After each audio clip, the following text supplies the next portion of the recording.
ఇవాళ ఆంధ్రప్రదేశ్లో ఒక మంచి రోజు.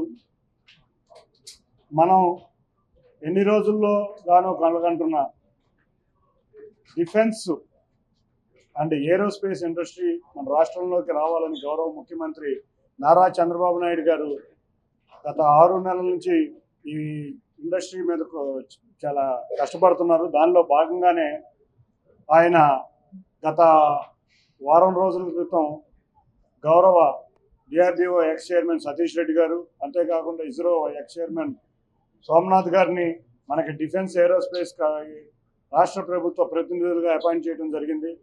వారి ఆధ్వర్యంలో ఇవాళ గౌరవ మంత్రివర్యులు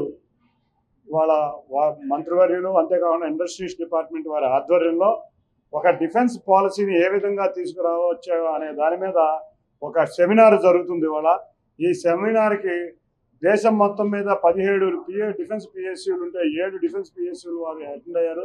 మిగతా వాళ్ళు కూడా కన్సర్న్స్ చెప్పారు.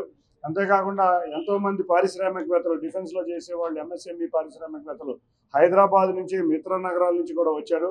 వారితో పాటు కూడా విజయవాడ పారిశ్రామికంగా ఉన్న వాళ్ళందరూ కూడా వచ్చి ఈ పాలసీని అధ్యయనం చేయడం ఇప్పుడు జరుగుతుంది. ఈ పాలసీలో ఇంకేమేమి కావాలి, రాష్ట్రంలో ఈ పాలసీ అనేది దేశంలోనే అత్యున్నత పాలసీగా ఉండాలని గౌరవ ముఖ్యమంత్రి నారా చంద్రబాబు నాయుడు గారి కోరిక. తప్పకుండా అదేవిధంగా ఈ పాలసీని తయారు చేసే విధంగా ఇవాళ ఇండస్ట్రీ ప్రతినిధులైన సెక్రటరీ గారు కానీ, లేకపోతే ఇండస్ట్రీ ప్రతినిధులు అందరూ కూడా తయారు చేస్తున్నారు. యువరాజ్ గారు కానీ, అభిషిక్త్ గారు కానీ, అందరూ కూడా, విశ్వ గారు కానీ, అందరూ కూడా ఈ పాలసీని ఏ విధంగా తీసుకురావాలని వాళ్ళతో చర్చలు జరుగుతున్నారు. చక్కటి రూపము తీసుకుని ఇక్కడ డిఫెన్స్ పరిశ్రమలు మరిన్ని ఆంధ్రప్రదేశ్లో వచ్చి ఆంధ్రప్రదేశ్ పారిశ్రామిక అభివృద్ధి, ఉద్యోగాల కల్పనే లక్ష్యంగా మేము పెట్టుకున్న లక్ష్యాన్ని ముందుకు తీసుకెళ్తాం. వీటన్నిటికన్నా ముఖ్యంగా మనం గుర్తిస్తే ఇవాళ 61% ఆఫ్ డిఫెన్స్లో మ్యానుఫ్యాక్చరింగ్ అన్నీ కూడా ఇండియాలోనే జరుగుతున్నాయి.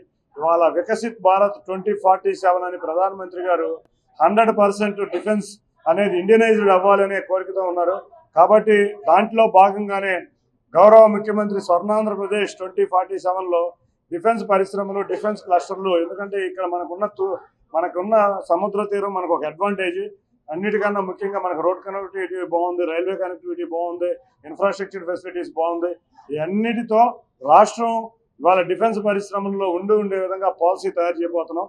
ఈ పాలసీ గురించి చర్చించడానికే ఈ వేదిక. వన్స్ పాలసీ రెడీ అయినాక మరొకసారి ఇండస్ట్రియల్ మీటింగ్ కూడా జరిగి ఇక్కడ పెద్ద డిఫెన్స్ పిఎస్యూలే కాకుండా ప్రైవేట్ రంగంలో కూడా చాలా మంది డిఫెన్స్ వారు ఇప్పుడు చాలా ముందుకు వెళ్తున్నారు. తప్పకుండా ఈ డిఫెన్స్ పరిశ్రమలకి హబ్గా ఆంధ్రప్రదేశ్ తయారు చేసే విధంగా మేమందరం ముందుకు వెళ్తామని తెలియజేసుకుంటూ అందరికీ ధన్యవాదాలు. Thank you.